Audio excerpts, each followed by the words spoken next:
What would you say about your diet? Would you talk a little bit about your diet in your younger years? Oh, terrible. Absolutely terrible. My parents did not know anything. My mom thought that if she put sugar on the salad, it would get us to eat it. Uh, it was atrocious diet. Fortunately, there was no GMOs or anything like that. Not much pesticides and herbicides in those days. But yeah, it was a terrible diet, and it wasn't until I was in my mid 20s that I had my revelation about how terrible the food was and how it was grown and how the animals were mistreated, and I began immediately changing my diet, going organic, and haven't looked back. Well, that is great. We can tell you definitely have not had a copious amount of genetically modified foods. No, You probably haven't been taking all of your vaccines as recommended, no, right? There you go. So no. I highly recommend against vaccines. correct. And the food supply has definitely changed. You hit the nail on the head when you talked about how it was completely different back then. And people say Yep. all the time that the food is the same. Well, you're okay now, but it's absolutely not the same. Just the same as the vaccines are not the same, Or the water. or the water. Absolutely, the water is huge. So, Wired Magazine called you a Hermetic Scholar. Maybe we can Yes. start there a little bit and explain to people who might not know what Hermeticism is or the study of it. Can you kind of explain that a little bit to us? Yeah. So there. Back when I believe it was in the early 1600s when Gutenberg invented the printing press, first book that was printed was, of course, the Gutenberg Bible, and that was the first time the Bible had been put out. The church had been keeping it heavily guarded because they wanted to have their translation of the Bible be the translation that everybody had to live by. And so Gutenberg inadvertently, because he was a very pious man, began the destruction of the Catholic Church, which continues to this day with the printing of the Gutenberg Bible, because we could finally read what the Bible was really saying instead of what the priest, who's the only person in the village could read, was saying. But the next thing that happened is that the de Medicis out of Florence, Italy, they translated from the Arabic the Corpus Hermeticum, or a series of books that are treatises on alchemy and long life and a proper way to live life and deeply spiritual books. And these were the second books that were actually printed by Gutenberg. And this caused a revolution of just unbelievable proportions. I believe this single act of printing the Corpus Hermeticum caused the Renaissance, the Reformation, Protestantism, even world conquest. Although it was happening at the time, it really got going because ideas, what printing did was it disseminated ideas. And this was the first time that ideas were liberated. And information was cut loose and let loose on the world, and we were able to choose what we wanted to know based on our own discernment. And this revolution continues, with the internet, which is Gutenberg times 20 gazillion. And, because now we're each a Gutenberg printing our own stuff. And so, yeah, so what Hermeticism is it's the study of esoteric doctrines that go back many, many, many millennia. And it is the vast body of knowledge which, if you were a historian, you would say, wow, this stuff just erupted on its own. It's just one day it wasn't there, and the next day it was, to which I call bunk. That is not true. That's not how it works. But if you look at, say, yoga, it appears about 2,000 years ago, supposedly. But actually, if you understand what's really going on historically, you realize that it did not appear ago fully realized, as we're being told. It had a long pedigree going back thousands and thousands of years of trial and error until they discovered the right things. And then when the Sanskrit came along and they had a means of actually writing down these exercises, they wrote them down, and it makes it look like it was suddenly delivered, fully realized. And this is the same thing with the Tao Te Ching, and also with the Western tradition of the Hermetic tradition. And it didn't come to us fully realized. It is the direct result of literally, could even be hundreds of thousands of years of exploration, experimentation, trial and error, until they've discovered what were the things that you had to do to make yourself fully realized in this particular body that you're in right now. Wow. So, of course, you said many great things there. I want to go back to, you mentioned how the priests were the only ones that could read. Yes. And I didn't know we were going to go here this quickly, but let's go ahead. Can you please articulate to people how that religion is man-made, that the Bible is man-made, that it is not the Word of God necessarily? Well, yeah, the Bible, the Old Testament in particular, is really just the history of a certain tribe of people, and and their relationship with their, what you might call, their war god.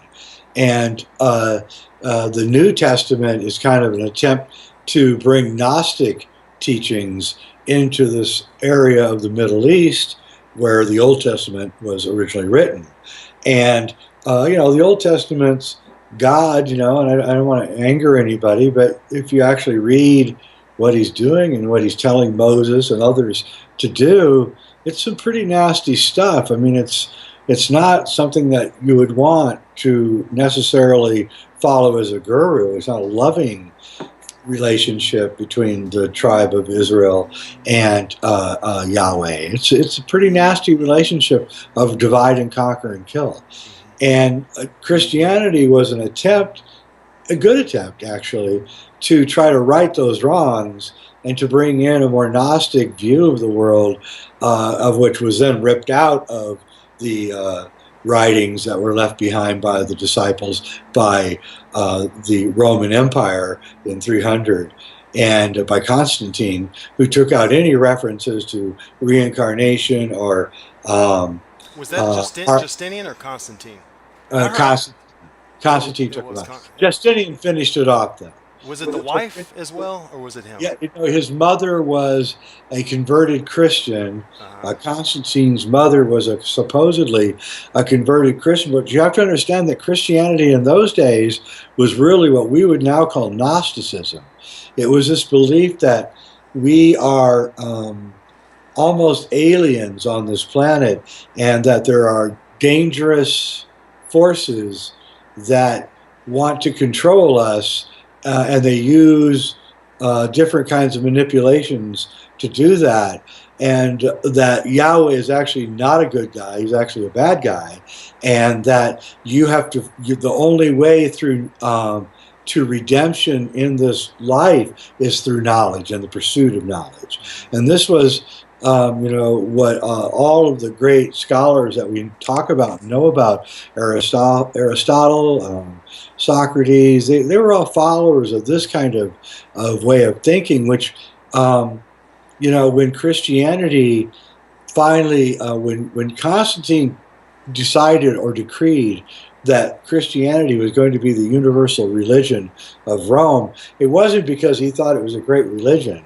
It was because that Rome had brought so many slaves into Rome over the last few hundred years to do their work for them, that the slaves outnumbered the Romans 3-1, and the slaves were overwhelmingly Christians. And so they tried to scare them by putting, the lions in the cages and all that. But in the end, they realized that they should just acquiesce to this and try to attach their kind of pagan ideology onto Christianity, and then that slowly removed the Gnosticism, because Gnostics would have nothing to do with pagan nonsense. They were not into that. They didn't believe in They believed in themselves. That's what Gnosticism is.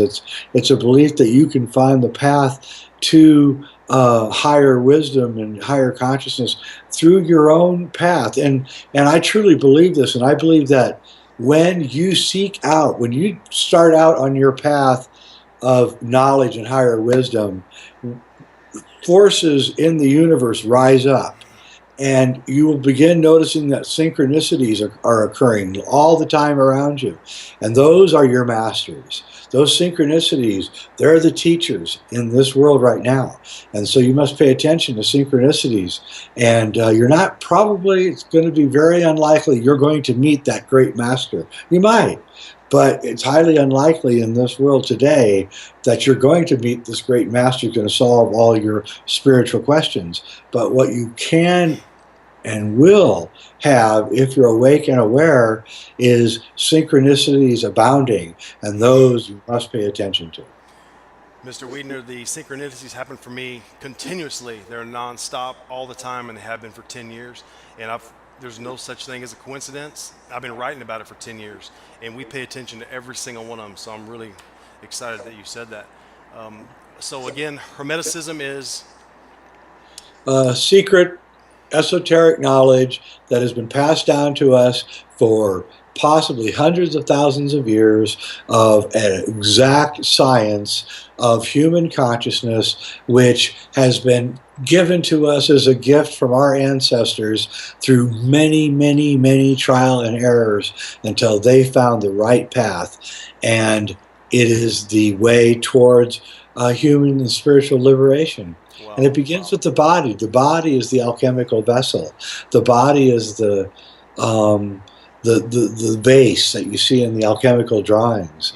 We are the alchemy. The Stargate is not out there somewhere. Stargate's right here. It's in our pineal gland. It's in us. Surely. And then one more thing too, Gnosticism, which Michael Tessarian talks a lot about. Gnosticism, it was the largest religion at one time?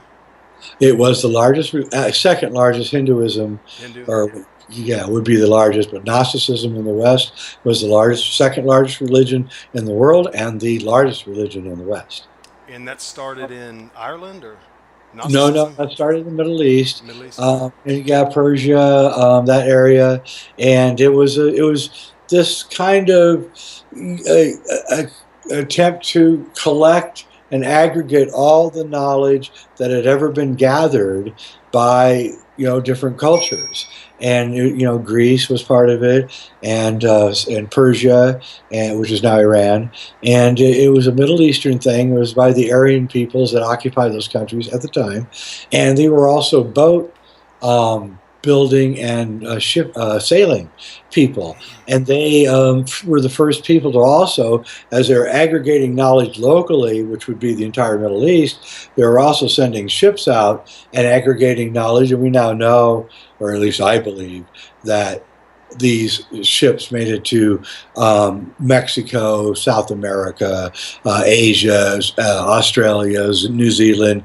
We now know the stories are there everywhere. Graham Hancock has collected these stories in his Fingerprints of the Gods book about these people who came from out without and taught people how to farm and how to take care of themselves, and very benevolent people, whoever they were. And the stories are all over of Native Americans and Peruvians and the Mayans and all over the world of this very benevolent race of people who came in ships, and they had long brown and blonde hair, and they taught them civilization and how to live right and how to stop warring with each other and how to grow food and how to take care of your family. And this was at the end of what I believe was a great catastrophe that occurred that set this. Okay, so what I think happened is that we had this hundreds of thousands of years long culture which achieved a very high degree of knowledge and harmony with the universe, with the earth, with the body, and they made all the great monuments all over the earth in a kind of a reverence towards the stars and the star gods, as they thought of them. And these were special places imbued with massive amounts of energy from which they would grow their grasses that they would make their drinks out of and everything. And it was all this very incredibly advanced culture, which was wiped out 13,000 years ago by something. Graham Hancock says it's a comet. The Cross of Henday, which I've researched, says it was a solar flare. We don't know what it was. Something happened. It could have been a combination of different catastrophes that occur, maybe even on a psychical level that we don't quite understand. How long ago? How long ago? 13,000 years ago. Was this the cataclysm that the two MIT guys write about, or no? Yeah, right. Denard and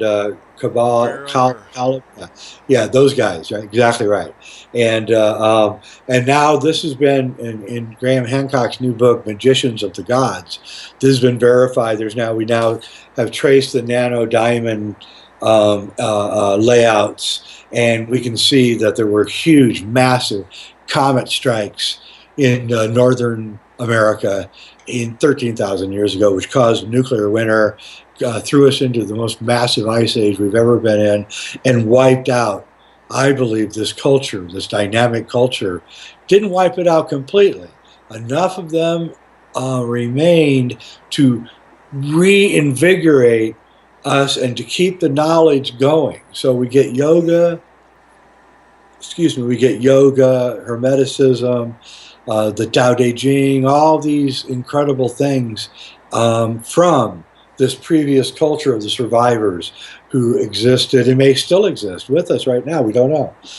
I believe they actually do exist still with us right now. So it's a crazy thing what I'm saying, but if you open up your mind and you begin thinking about it, it solves a lot of the mysteries that we have to deal with on a daily basis. Like, how did yoga come to us fully realized? And I think once you begin considering this, that the point of view I'm giving you makes the most sense. Absolutely does. Mr. Weidner, if they taught this in school, how much tardiness do you think there would be? Think there would be any absentees if they taught this type of material? No. I think everyone would be glued to their seat. That's exactly right. And the thing is, you have to ask yourself, okay, it's one of the things I've always contemplated is, why are they hiding the evidence that there once was these giants that used to be on Earth? Okay, why? Why is the Smithsonian grabbing the evidence and then it just disappears? It's been going on for hundreds of years now, 150 years. And I'm trying to understand why they would even care, let alone spend a lot of money to make sure this evidence is destroyed. And why isn't there a rich guy, a billionaire, a millionaire, if you're listening, you might want to do this, who says, you know what, I'm going to put all my money, or a chunk of my money, into an online school that just teaches cool stuff like what I'm talking about, for free. Anyone can watch it. Anyone. Right? No one ever does it. Why is that? And, and believe me, I know, because I've gone to these billionaires and millionaires and tried to get them to do it. And they always say, oh, it's a great idea, it's a great idea. Never mind. And they never do it. Except for the guy that I'm working for now, who runs Gaia.com. He actually is willing to sign the checks. So there is one guy in the world who's doing it, and I'm working for him. There you go. And he's a great guy. But anyway, and my answer to that is that there seems to be a force. I don't know what drives it, why it's doing what it's doing, why it would even do what I'm about to say, but it is doing it. I've come to believe that, and that is, there's a force that wants us to fail, that wants us to not have the information that we need to reach higher consciousness, to live a full life, to be in good health. And I don't know, it almost makes me wonder if there isn't what the Gnostics used to say, that we are being invaded by these dark forces called archons. And I almost wonder if that isn't the answer now, because I can't come up with a logical reason why the elites would spray the skies with chemicals and allow their own children to breathe in the toxins. I just don't know. It doesn't make any sense. It's almost as if the elites are under orders from some other higher power that we don't know. It's a nefarious hiding in the shadows somewhere, and it's like, who is it and what is it? And the Gnostics in the Nag Hammadi actually talk about this problem, they call it, a spiritual problem, and they identify this group as what they call the Archons. And, you know, it's murky. It's not really clear as to what they mean. But as I get more and more involved into this answer to this question, that becomes the only answer that really makes sense. That's exactly right. It's can you talk a little bit about your diet now? I'm gonna keep going back to the light body. Can you talk a little bit about that? About how Yeah. important it is about the spine, how it attenuates to the stars, how Oh, we're the only animal that stands erect like this. oh my God. You do know your stuff. Yeah, my diet is super high alkaline. I also I believe that if you keep your pH above 6.5, you're pretty much never going to get anything, not even a cold. I'm knocking on wood There you go. because I've been doing this now for 2.5 years, and I haven't had a cold in 2.5 years, and I've never been more healthy. And even my hair, everything is completely on an upswing. And my masseuse acupuncturist, I went on the diet in January of 2014, and went on just total. I just completely. I'd stopped sugar about 2 years earlier, and carbs and all that, but I hadn't gone high alkaline. But I saw the results from a friend of mine who was really impressed, and so I said, "That's it. I'm doing it." And so, and I hadn't seen. So I saw her in December of 2013, and in January of 2014, I moved. I didn't move. I went back to my other house. I began the high alkaline diet. I did not see her for 4 months, and then in 4 months, I went down to see her to get a full session, and she's like, "What are you doing? You know, what exactly is it?" She's like taking notes, trying to figure out what it is I'm doing. And I'm telling her, that I'm eating avocados, I'm eating bananas, I'm eating massive salads, I'm having green drinks, I'm eating raw eggs, I'm taking vitamin D3. I'm practically an alchemist in the morning making a drink. It takes me 20 minutes to make because of years of research, not my research, lots of other people's research into, DH3, DHA, which is very, very important. It's one of the hormones that people are missing. So you need to find a way to get fish oils, or if you're a vegetarian, I don't know what to tell you. For a vegetarian, it's really tough. So, but it's one of the things that we're missing in our diet, and the DHA, it's what causes the electric body to act without resistance. It removes resistance within the electric body. I highly recommend the work of Dr. Jack Kruse, amazing man, who wrote a book called, I think it's like Beyond the Paleo. It's an amazing. What he did was he's a neurosurgeon. I think he makes like $100,000 a day, he told me. He only works like a couple days a week, lucky guy. And he was vastly overweight, and it's a great story. And you need to get him on your thing here. And he realized, one day that I think he broke his knee getting out of bed. He was 350 pounds, way overweight, and he began this he's a very smart guy. He began to examine what was wrong with him. And he realized that his electric body, that you are not, it's not your calories that make you what you are. It's your current, your electric current that runs through your body. It's also not your genetic code. This is a direct quote from Jack. It's not your genetic code that matters. It's your zip code. that matters. It's where you live. Do you live in a place that's pure and clean? Do you live in a place, or do you live near a toxic dump? Do you live, look at where you live. Look at the air from which you breathe. Look at where you're getting your water from. These are like what he's talking about. And he's an amazing guy, most cutting edge health guy I've ever seen. And what he did was he came home one night after he reached his epiphany about the electric body, which we'll get to what you're talking about. And he came home one night. He was 350 pounds, mind you, and he had his epiphany about the electric body.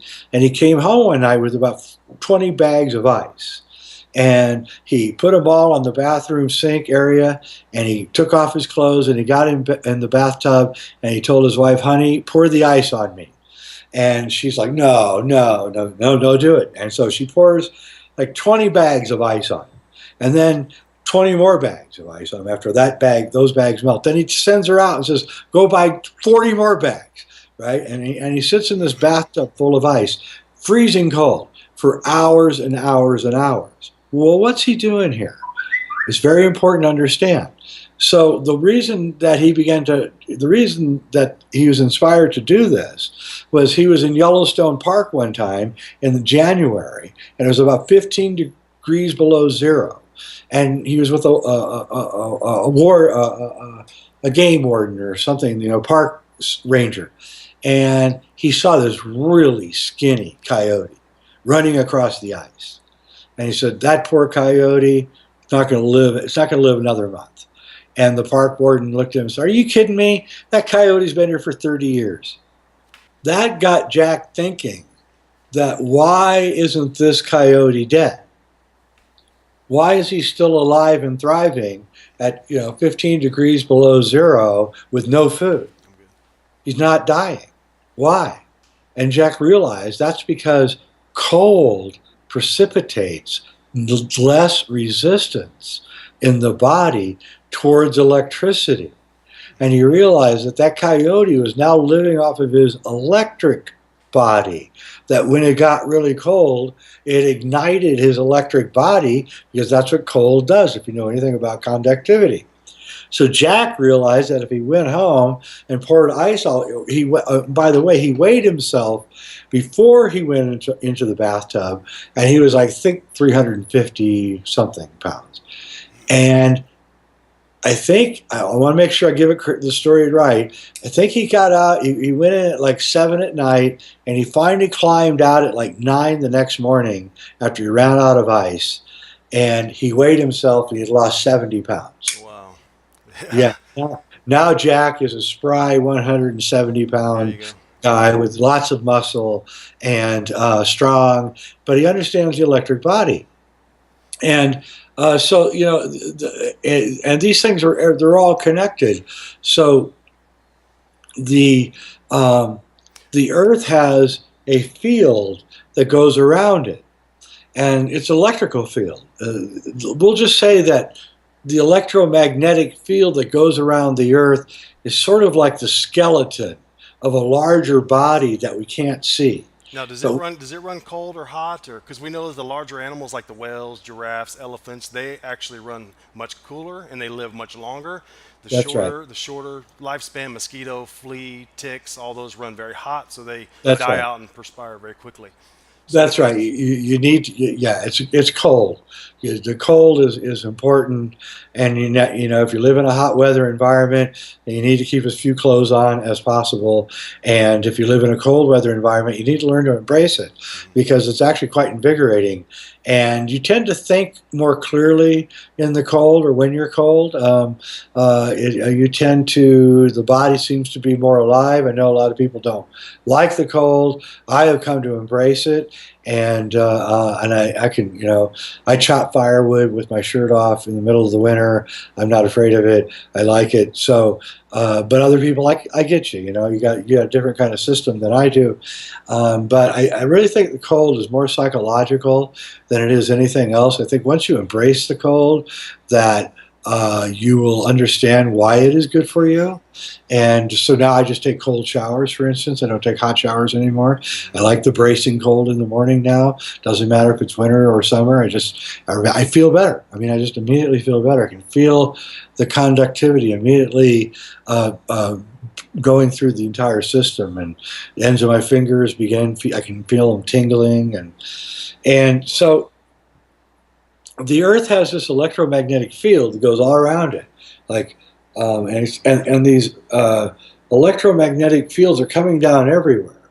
They're like little tornadoes, and they're coming down and they're hitting the Earth, and they're everywhere. There's gazillions of them, and every human being is really tethered right here at the top of their head, down to their pineal gland, which lies in the center of the head, is a tether, an electromagnetic skeletal tether, which is much deeper than electromagnetic. That's just what we can measure and see. It's coming down like a tornado, and it attaches to the top of my head as long as I'm alive. Okay? And my aliveness, one of my factors of my aliveness is the health of the connection between this tether and up there, this connection between the larger magnetic field of the Earth and me. And when I go into dis-ease, that field weakens. And when I go into total dis-ease, which is death, then what happens is that my body, which is three-dimensional, folds like a cube, you might say, back into and goes back up that tether, which is the tunnel that people see when they die and come back in their near-death experiences, which is merely the tether coming back and reconnecting for odd reasons. Anyway, you go up that tunnel back into the larger sphere of whatever that dynamic energy is, and also this kind of idea, and I want to get to your standing upright because that's where I'm trying to go here, but another cofactor benefit of this tethering relationship between you, this is, by the way, why a baby's head is soft when it's born, is it's still, that tether hasn't fully attached to it.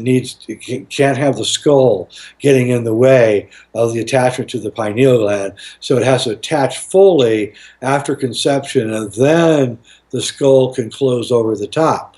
But this tether also allows you, if you meditate or dream or lucid dream or just daydream, it allows you to travel up, which is what you're doing when you're sleeping and you're dreaming, is you're traveling up this tether and you're rising up to the higher consciousness which sits above the Earth in this sphere.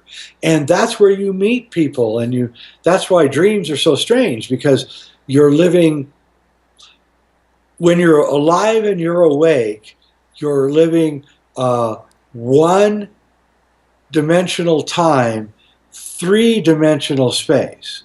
When you're sleeping, you're living one-dimensional space, three-dimensional time.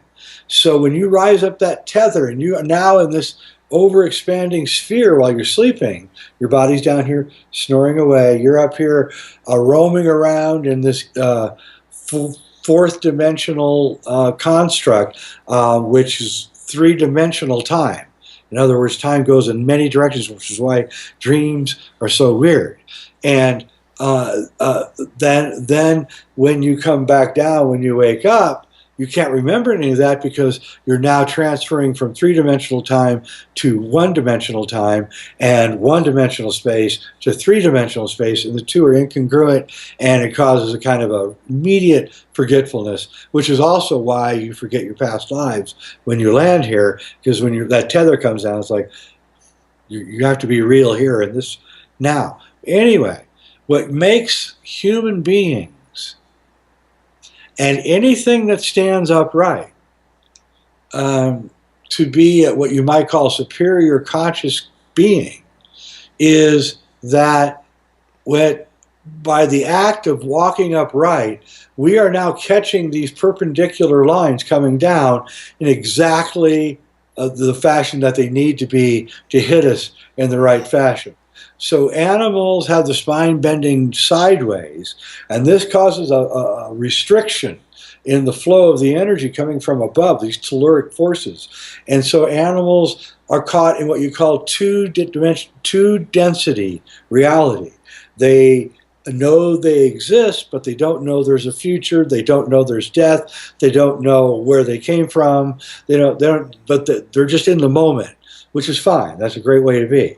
And it's a great thing for humans to be, is to be in the moment. But we are in third density.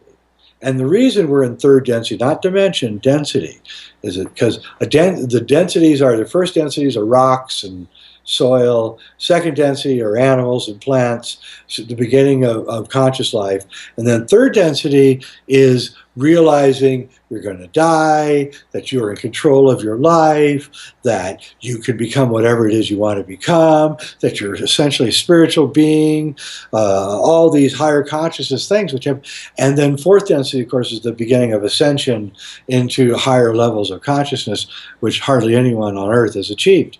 But when we, whatever reason, stood upright and we created this perpendicular relationship between these telluric forces, which are coming down from this higher electromagnetic sphere, we created, like in Avatar, when you created that bond with the animal, we created that.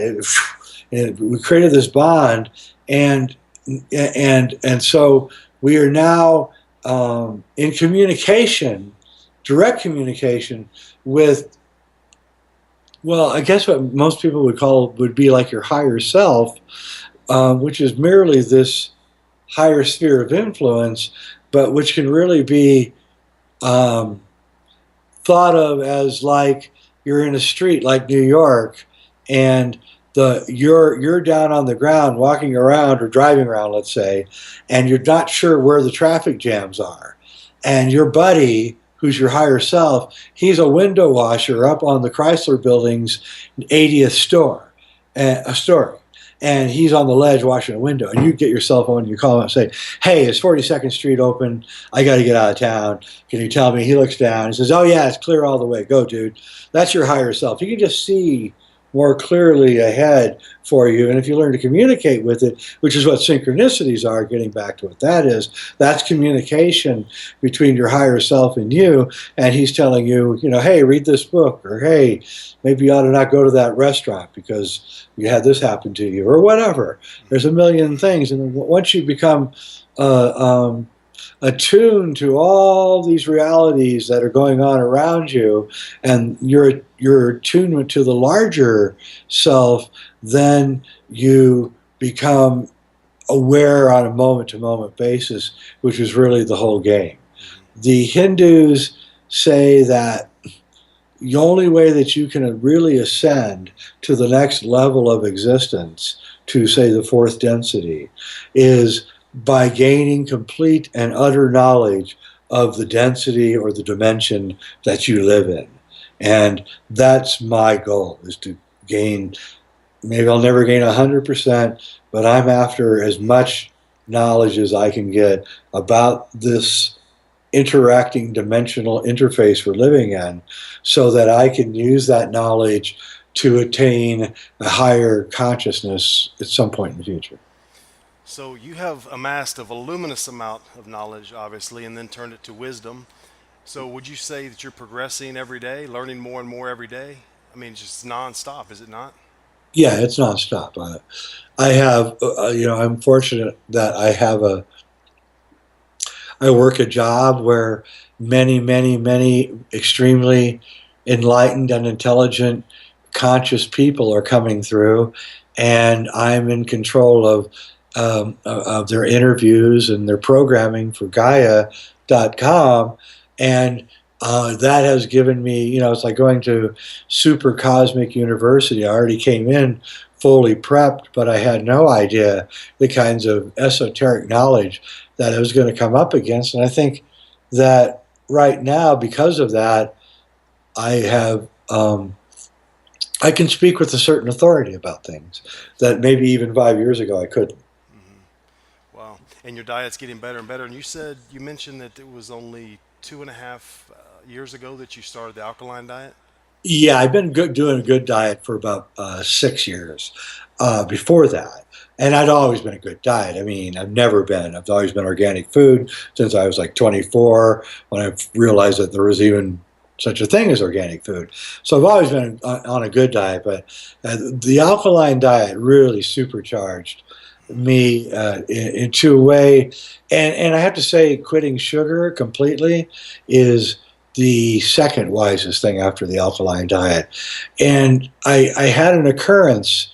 I'd quit sugar completely, and for like, I guess, must be like 3.5 years. And I was walking down the street in my local town in front of a, what's it, Baskin Robbins? No, who's the Jerry and Ben. oh, Ben? Yeah, you got it. Anyway, there was a guy out front handing out free samples of their ice cream.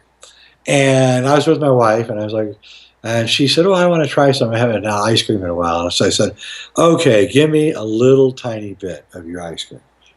And so, I mean, it wasn't more than a quarter of a teaspoon of ice cream. And I put it in my mouth, and it was like I had taken a shot glass of battery acid. Wow. It burned so bad that I almost was crippled to the sidewalk.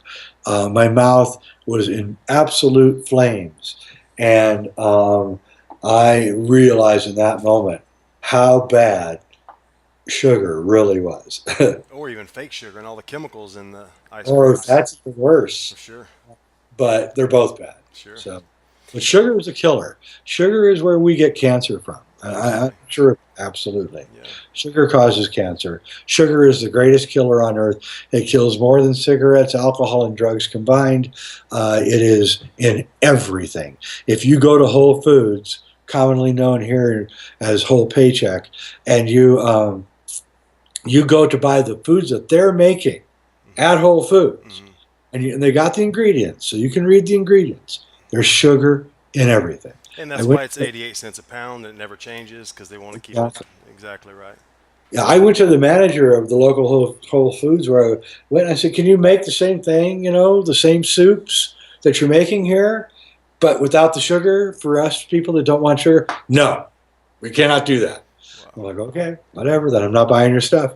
And it's bad. It's permeating everything. It's a pet peeve of mine, and I'm on a campaign to destroy the sugar manufacturers. Surely. There you go. Yep. Be careful with that. That's what Martin Luther King was after as well.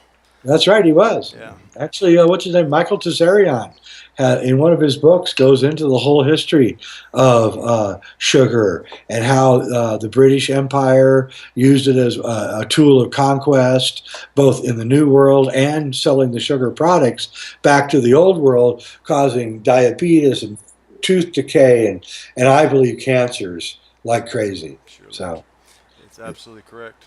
yeah. Are you a vegan now? You do I'm not not do. a vegan, but I'm mostly a vegan. I still need proteins. I do raw eggs in the morning.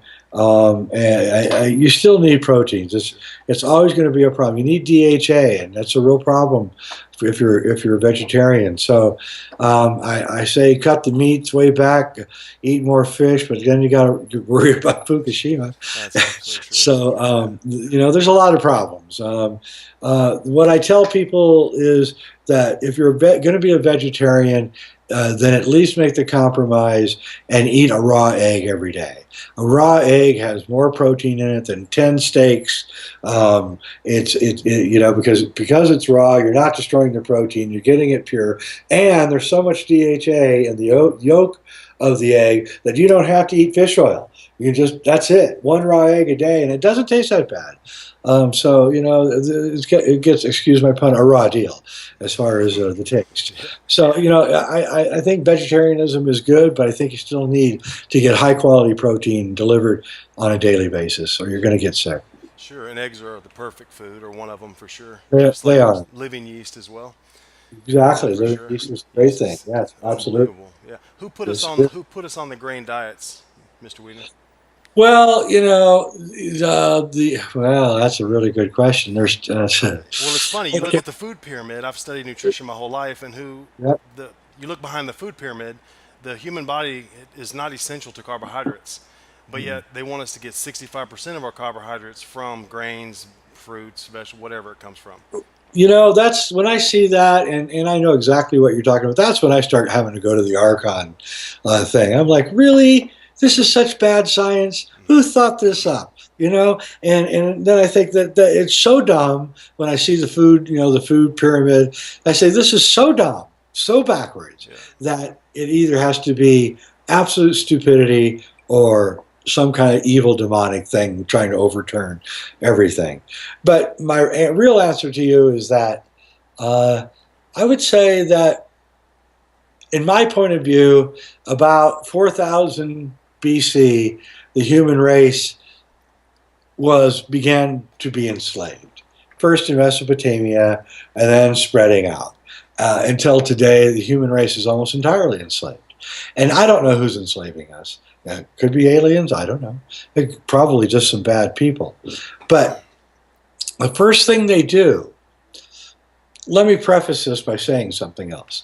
I once took a tour of Alcatraz, the prison island in San Francisco Bay. And one of the things I could never forget was how the tour guide told me that they would take the prisoners, the last thing they would do before they would put them in their cages at night was they would feed them. And what they would feed them would be massive amounts of spaghetti or bread or mashed potatoes. And, I'm like, what? I'm about 25 at the time. I raise my hand. Excuse me, sir. What? What are you doing? I said, just because it's cheap? And he goes, well, that's one reason. It's cheap. Yeah. But the other reason is they found they made everybody go to sleep. And I thought, really? It makes everybody go to sleep. How interesting. And then I saw, the famous food pyramid. And I thought, are they driving us asleep here with this? But getting back to your question, I think that they want us asleep. I think they want the carbs to make us kind of. I've had some very disturbing incidences lately. I've been doing a lot of traveling, and I traveled to both. And I don't want to pin anything on these towns because all the towns have the same problem. I'm just telling you these two towns I went to. One was Omaha, Nebraska, and the other one was Roswell, New Mexico, where the UFO supposedly crashed. And I have to tell you, being in these towns, I live in a fairly healthy city where there's a lot of athletes and everybody's into healthy food, but it was a serious shock going to these two towns in the last 3 weeks because it wasn't just the obesity rates that were amazing, and I have to say, amazing.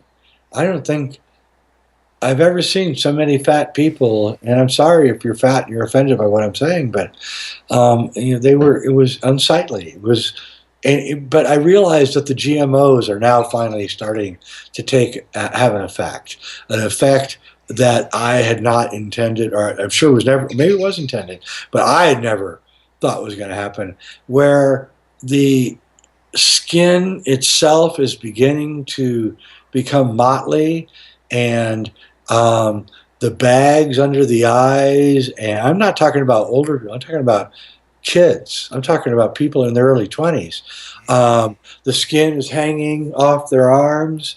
They're all fat. They all have no chins, and I don't know what to tell you, man. It was so shocking that I actually got scared for the first time about the whole thing, that there was maybe no turning back, that even the best of what we're doing to try to educate people as to what the industrial complex is doing to us, I don't know. I mean, it doesn't seem to be working. I mean, there were times, and when you're in a place like Roswell, New Mexico, there's no Whole Foods. Mm-hmm. There's no health restaurants. You either starve or you eat crap. That's it. And basically, I limited myself to one meal a day, and I picked out, like the Starbucks I would get something at the Starbucks. At least I knew that it was not going to be some country bumpkin cooking something up and he didn't know what he was doing.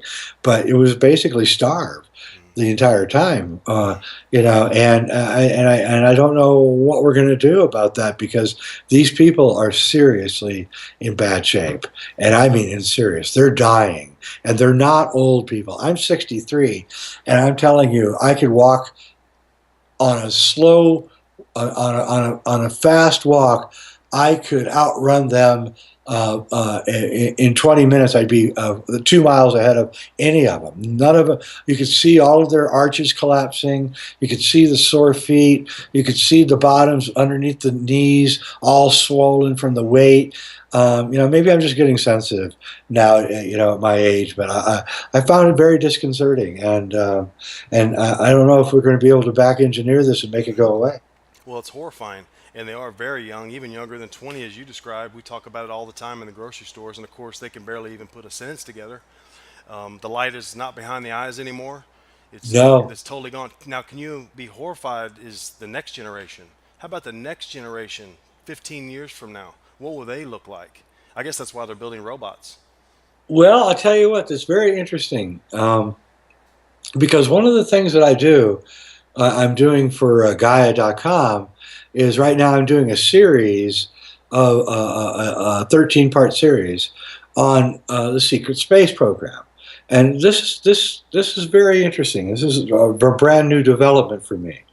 And what I found is if this is all true, and as I advance and learn more about it, the more I actually think it is true that there is a secret space program and that they are recruiting and taking people off planet and bringing them to bases on Moon and Mars and possibly other places. Weren't the Germans doing this in the 50s? Yeah, the Germans were doing it, but now we're doing it. And there's a new photograph which just got released about a month ago from NASA, which shows two astronauts sitting at their desk at NASA. It's an official NASA photograph. They're sitting at their desk, and they're pointing at the monitor and acting real scientific. But right. but on the desk is a photograph, and the photograph you have to zoom in to it to see it, but it's there, and they accidentally didn't hide it. You can clearly see that you're not supposed to see it, and it's a gigantic building on the moon. I mean, a big building on the moon, and I've seen quite a bit of these structures now, enough to convince me that there's something to this. And I was thinking the other day. You're saying we put it on the moon, or it was there? Yeah. Well, it may have been there already, but I think it's ours.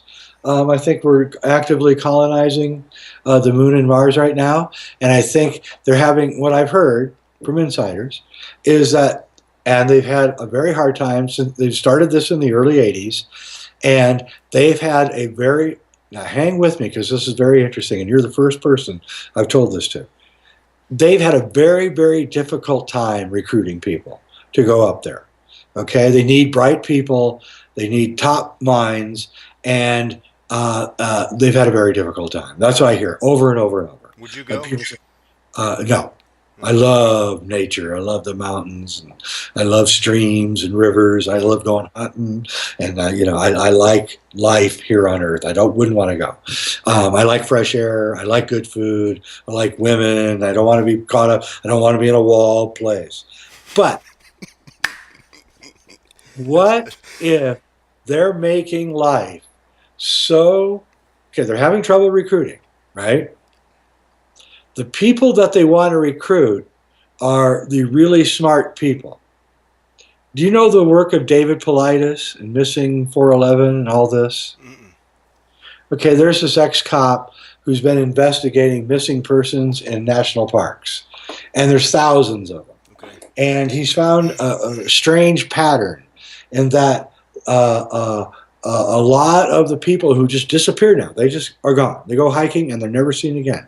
They're smart. They're smart people. They're professors. They're physicists. They're they're kind of smart. And another thing he's found out is that a large number of them are of German descent, which is interesting. So What I'm saying now is going to sound really shocking, but what if chemtrails, immigration into Europe and the United States, um, uh, increasing crime, increasing pollution, increasing terror, increasing everything that's bad is all designed to make things so friggin' bad here on Earth that we gladly will go in their recruitment programs to live in these big buildings on the moon. Think about it. The kids today, and I have friends and they tell me this, never go outside. I know people who have children that are 15 and 16 years old, several, not just one, several, and they don't go outside except to go to the car. And then from the car to the school or the car to the shopping center or whatever, or the theater or whatever, but they never go outside. And when they get taken out to the woods to a cabin or whatever, they freak out. They can't get Wi-Fi. They can't get anything. They freak out. They go into absolute tizzy because they can't stand it. Maybe these kids are being groomed to want to live in a world with GMOs and fake air and just live inside all the time. And that's what I think actually might be going on. Well, that's an awful thought, but maybe we Yeah. have something to do with that. Maybe we can Well, back engineer it, as you say. well, that's what I'm hoping. I'm hoping that um, that we can show a side to the world of a better place here that can be made here. And we don't have to go off planet. We don't have to ascend or do anything like that. The things that we have to do seem pretty practical to me. I mean, why do the world's leaders all have to fly on jumbo jets to Paris to discuss global warming when they can do what we're doing on the internet? Why does Congress have to fly to Washington and meet when they can just do it on the internet at home? And then they don't have to be influenced by all these lobbyists and all the other terrible people that are laying there waiting for them when they arrive. And we're just not thinking the solutions aren't. The solutions are there. We're just not coming up with them. We're just not. I don't know. It's like we have a brain block. It's like, come on, really, we can do this. I'm building a 900 square foot greenhouse right now, and I'm going to grow all organic food for myself and my family, and I'm not trusting the food supply anymore. I've given up. I don't even trust the organic food anymore. Sure. I'm not sure it's right. Does it not all start with nutrition? Does it all not start to know It the things does. that we know? It starts with nutrition. It does, and everything emerges from that because your initial interest in nutrition is your initial awakening into the larger consciousness, and that's how it always began. That's how it began with me. I began realizing that what I was eating was wrong, and there had to be a way out. Well, that was long before I ever was a seeking truther or a yoga person or any of that. That began in my early 20s. My quest to discover what it was I was putting in my body and why the bad stuff, why the stuff that I was putting in my body was having a bad effect on me was how it started. Because I realized, and I think a lot of people, especially males, wake up one day in their 20s usually, look in the mirror and go, oh my God, what am I doing to myself? And they begin the long road back to health after years of, death defying feats and drinking too much and having unprotected sex and all the other things that they do. They begin realizing that they have to straighten out their life. And then they begin that long road back. And that's kind of what happened to me. I realized that I had taken, the wrong road. And that began my path to consciousness. Sure. So we know the top of the power structure is almost completely evil and inhabited by something we don't know, probably not human, as you say, and I believe that as well. Many people come to that same conclusion. But are there a faction or a separate group of 13 that I've heard that are actually trying to disseminate correct information, or the insiders, as you call them? There's got to be a good group of people that are trying to convey the message that there's some evil in control. Yeah, there are. There's a my mentor is a man named Falconelli, and he wrote a book called Mystery of the Cathedrals, which is about alchemy, and he got me started kind of on my leg of my journey, and Would you mind explaining that story for people that don't know? This is a great story about the Falconelli and how you found the book, and you didn't know it. You thought it was about architecture. yeah, I was a screenwriter in Hollywood, and I would spend my weekends looking for books. I was a book collector. I'm an avid reader. I still read 3 books a week, and and so I would buy books. And there really in those days there was no internet, there was no Amazon. You had to find all this stuff yourself, and there was no real way to do it. You either just did it or you didn't. Fortunately, like today, books were never worth much, so I could buy books cheap. And one day I was in North Hollywood and I was at a garage sale of an older guy who died and his wife who had no idea what this guy was about, clearly. And he had amazing books, and I had $20 on me. And she was selling these books for $1 each. So I had $20, so I bought 20 books. I picked the 20 best. I wish I'd had 40 or 60 on me, still to this day, because Right. the other books were just as powerful as the books I bought. Anyway, so I bought 20 books. All of them I still have. All of them are amazing books. And one of the books was a book on architecture called I thought was on architecture, and I was interested in architecture, still am, called Mystery of the Cathedrals. And it had a bunch of pictures of cathedrals, cool Gothic cathedrals in it. And I was like, all right, I'll get to read about Gothic cathedrals and how they build them and, how many people died while they were being made. I thought it was that kind of book. And, I took it home. A couple of weeks later, I went to the beach and tried to read the book. And, I was a pretty smart guy and could pretty much read physics and Joyce and Shakespeare, and I was used to dense stuff, but I was never used to anything as dense as this. And after about 20 pages, I began to ask myself, well, this guy is telling me that the people who built the Gothic cathedrals in the 1200s, 1300s, and the early 1400s, before the Black Death came, uh, were alchemists, and that these buildings weren't just buildings where people go to church. They were these etheric machines which would transmute and transform the village from which they were built and the surrounding countryside. And they were, remember when I was telling you about the tether that comes down to and hits your pineal gland, and this is what causes life and your connection?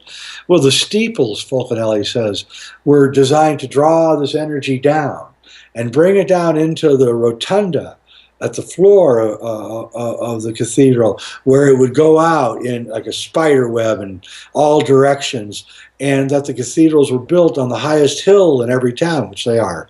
And this is because they were reaching up higher than anyone else, and they would be the first to gather this telluric etheric energy and like a funnel, and bring it in like a funnel down into the church. And that even great historians have to admit that before these cathedrals were built in Europe, Europe was a backwards, illiterate. They didn't know math or how to read and write.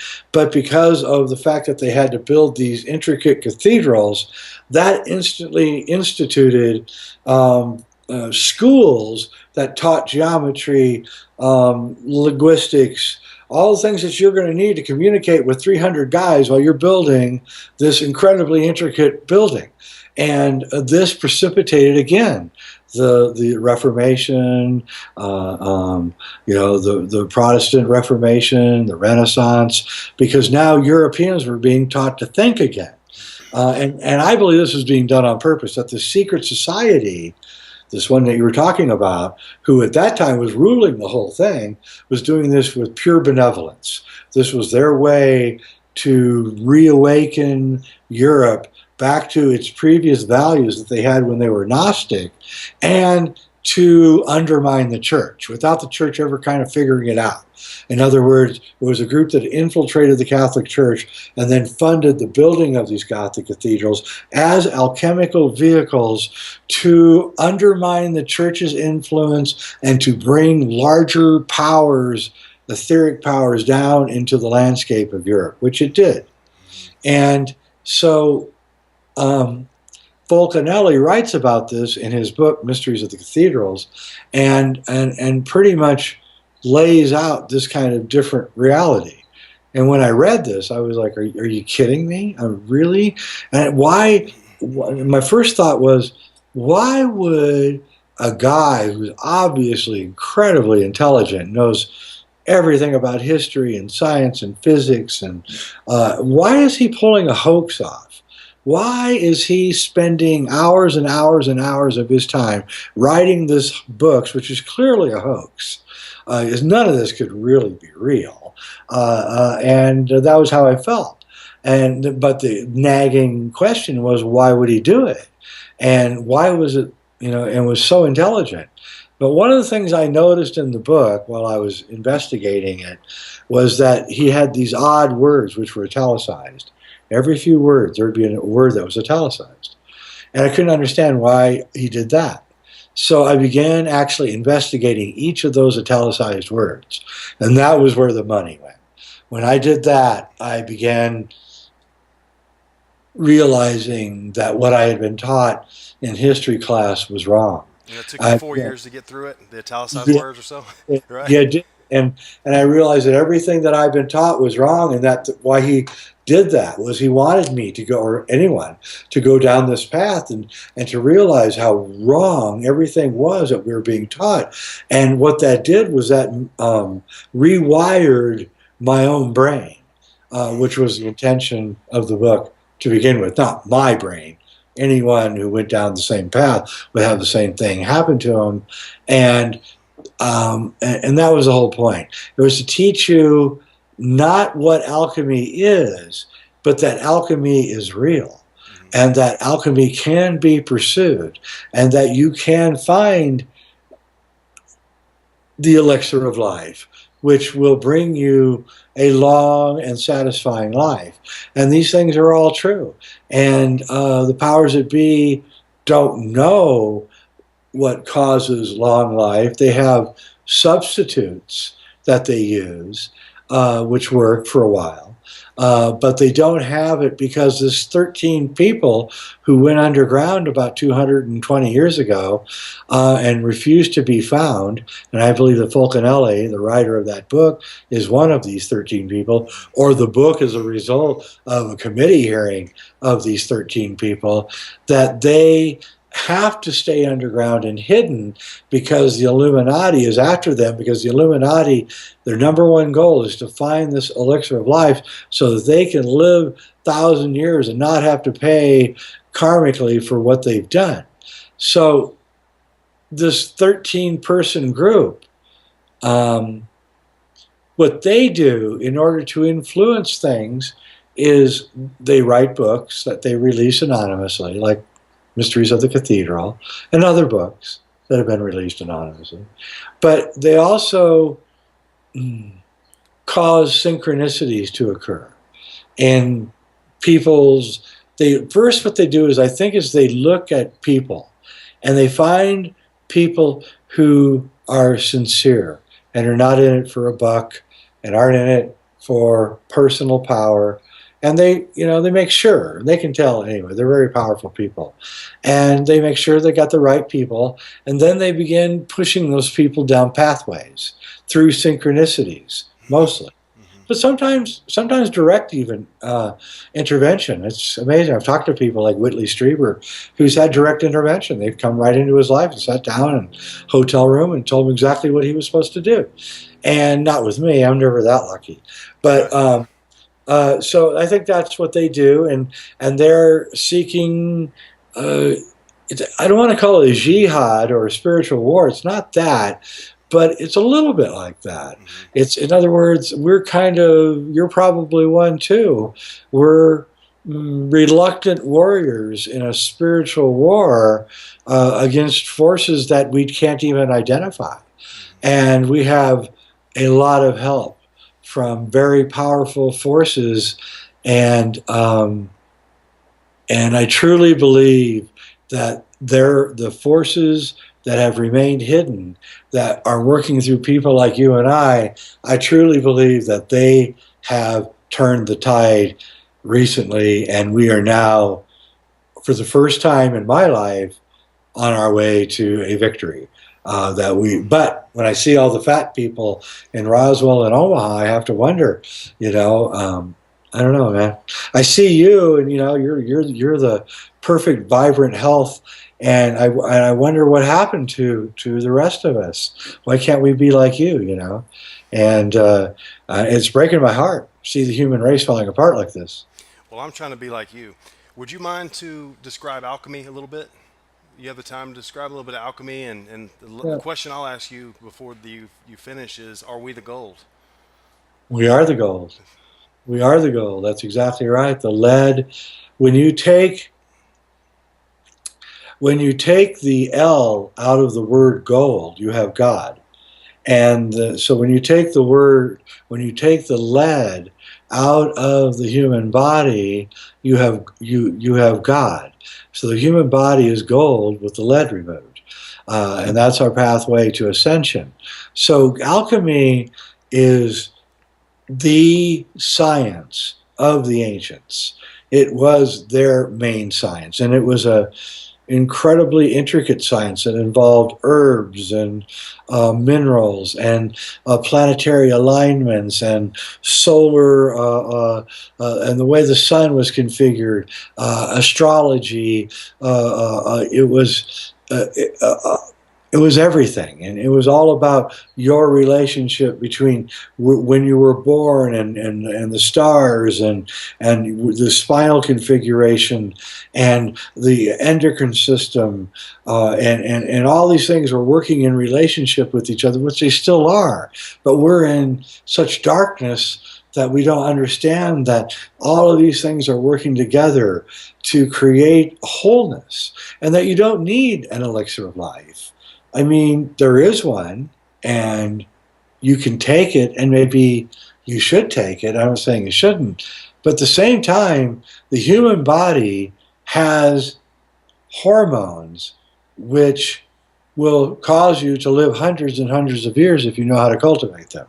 And it's all brain chemistry. It's serotonin and melatonin, and the dance between the two, and how and if you are and if you understand how all of these things balance together, and how you shouldn't be staring into lights late into the night, and how you have to get plenty of sleep, and how you have to have a diurnal schedule. You can't stay up till 3 in the morning. You get up at noon. It's fine if you're a rock star, but if you want to, have a healthy life, it's just not going to make it. And you got to turn that computer off, and you've got to meditate, and you got to walk in the woods, and you've got to love each other, and so many other things that all work together to create this holistic environment that is alchemy. And it's a lifestyle. It is zip code, not your genetic code. And I think that the more that you become aware of all of this, the deeper you go into it, just the awareness alone creates a symbiotic, intrinsic relationship between you, your body, and the nature that surrounds us. And your light body is ignited slowly and surely. And as it ignites, it grows and grows. And it begins growing so big that it influences the people around you. And if you can create your light body big enough, it can have influences over your communities and your cities, and even your states and countries. And I think that the place we're at right now is we're at step one, and step one is 100 miles. And we're at the very beginning of understanding the light body, the relationship, the intrinsic relationship between universes and how it's really one, and we're reflecting off of each other, and that consciousness is the mirroring of our own thought pattern, and our own thought pattern is the mirroring of outer consciousness, and we're seeing all these happen, but we're only at step one. We haven't achieved wisdom yet. We're only at the very beginning of this wisdom, but it's going to happen. And it's going to be, people that are, in their early 60s like me, finally turning into this wisdom after many years, imparting it backwards to younger people like you, and then you're going to reach your wisdom much faster than I did, because I'm going to help you and people like you, and then hopefully likewise you will then do the same. And if this system works as I theorize, if we start now, in 20 years, 20-year-olds will be as wise as I am now, because we'll all be helping each other. And I really think that's where we're going. And I think the golden age is here, but it's not going to happen the way that any of us are theorizing. Well, you sound very optimistic. This is great. Is I am. mainline science, are they all in agreement that, even just say mainstream science, are they in Yeah. agreement that the sun Sirius and the sun are coming close together, and that's causing the vibrational frequency to pick up? Are they No, but there is research on the cutting edge of science that shows that, and Walter Crittenden, the documentary filmmaker, has several films on that, and I really believe that that is exactly what's happening. We are falling into the great alignment with Sirius, and the etheric streams that are flowing between stars are going to solidify. They're already, you can feel it, and I hate to say this because it sounds a little callous, and I'm not a callous person.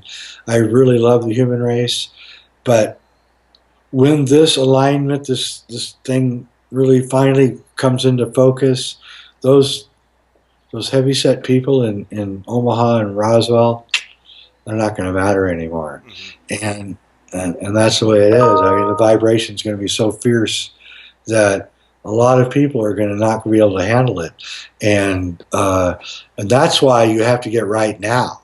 Because if you think the energy is crazy now, wait, just wait. The only thing that's going to get you through is meditation, good diet, lots of sleep, lots of love, and positive attitude. Because they want you. They may have made fear a business model. They can't sell weapons. They can't sell pharmaceuticals. They can't sell you cheap food unless you're scared. Okay? And that's the real point that we have to break free from, is we have to break free from the constant fear that they have on us, to where everybody is terrified, and there's nothing to be terrified of except their own stupidity. And we have to create alternative communities that are examples of that our way is a better way, not bragging that our way is a better way, but showing by example. And then the young children of these people that live in these towns where all these GMOs and everything, they will wake up one day in their 20s and see the communities that we're making, and see the communities that they're living in, and make that choice to join us, and then eventually we will overwhelm the tide. And because we're healthier, we're going to be clearer thinking, we're going to be have more energy, and I can't see how we can lose. I really can't. Wow, that's really good. Or do we go straight from the Iron Age straight to the Golden Age, or do we go through back to the Bronze Age and the Silver Age, and then? Well, there's two ways of thought, but in alchemy, the alchemy teaches you that the transition can be very much instantaneous, and and since alchemy is all about changing lead into gold, and we could say that lead and the Iron Age are the same. I think that the shift. Here's what I think. I don't think that. I think that if you were born with $50 million, that you would never appreciate your wealth. But I think that if you were born rock bottom poor and you had to eat crap for when you were a kid and sleep in three people in a bedroom, and your dad had an old rotten car, and and then when you were 25 you got 50 million, or 30 years old, say you got 50 million, I think you really appreciate that money. Okay, I don't think you can. I think that the reason that the Golden Age happens instantaneously from the Iron Age is because the Iron Age becomes so disgusting, so disturbing, that we have no other choice but to make the gigantic leap forward, because when you hit the bottom of the barrel, there's no other way but up. And we're heading to the bottom of the barrel. And so you have to bounce off that bottom and start going up. And I think that's what's going to happen, is things are going to get so bad, so horrible, that the only answer is going to be the answers that we're providing, which is, high consciousness, high vibrational diet, meditation. You control your own life. You don't depend on the government. You don't depend on healthcare systems to get you through. You're in control of your life. You're in control of your existence. And be damned all those who tell you that you can't be. Wow. How much time do we have so I know where to direct this? I know you got to go soon, but Yeah, I have to go in 6 minutes. all right. How about if we maybe I say a few gentlemen's and women's name, and maybe you give me a couple word response to them, if you're okay with that. Okay. Michael Tessarion. I've known Michael for years. A great guy, incredible genius. In fact, I've lost contact with him, and I want to get him on at Gaia real soon now, because I think his message really needs to get out. That's great. How about Michael Tellinger? I know you're working with him with Gaia TV. Yeah, Michael Tellinger is, again, one of my very good friends, and absolutely awesome guy. His Ubuntu project really does help solve a lot of the problems that we're facing in the world, and I encourage you all to check that out. He's running for office in South Africa as we speak, and if you can donate or help him and the Ubuntu project, check it out. Ubuntu, it's really an amazing program for how we can get away from the enslavement that we're under right now. Sure. And he was, from what I gather from him, he was a pharmacist that realized he was poisoning people and decided Yeah, to study the ancients, just like Weston yeah. Price and a bunch of the other greats. Yeah, the best people are people like me and Tellinger, who are actually once in the establishment, who realize, like an ex-smoker is the most adamant anti-smoker there is. Sure. Well, when you're in the establishment and you get out, you become the most adamant anti-establishment Right. that there can be. So we're both the same in that matter. How about Santos Bonacci? I like him, except recently he's gone to the flat Earth, which I'm a little worried about. I was going to bring that up a little bit with you. So do you think the Earth is round? Oh yeah, I know it's Oh, right. wow. Okay. Okay. I can prove. Great. Maybe I we'll can talk prove about it. that next time if you have us back. Okay. Yeah. Well, great, Jay. Really appreciate it, and look forward to seeing you. How can people get a hold of you, or tell us about your website? Yeah, my new movie, The Last Avatar, is now out. It's on Gaia.com. You can watch that and all of my movies and everything else at Gaia for 99 cents. If you go to Gaia, GAIA.com /Weidner, WEIDNER. If you go there to watch my stuff, I will actually get a little bit of money, believe it or not. Great. And I haven't made a whole lot of money from my stuff, so I'd appreciate it. But anyway, and if you want my free stuff, that's on jweidner.com. JAYWEIDNER. All my articles are up there. And if you want my DVDs or anything like that, it's sacredmysteries.com. So those are the three sites: Gaia.com, sacredmysteries.com, and jweidner.com if you want to check out my stuff. Thank you, sir. How about two more names for you? How about Okay. Lloyd Pye? I knew Lloyd Pye, and I met him a year before he died. A wonderful, beautiful man, and I really, truly miss him. And that I actually touched that skull and stuck my finger through the hole in the top, and I got to tell you, that thing is real. I don't know what it is, Wow. but it's, yeah. And lastly, Mr. J. Weidner, how would you describe yourself? Uh, a curious, uh, a curious guy who tries to do as little harm as possible. First, we do no harm. Yep.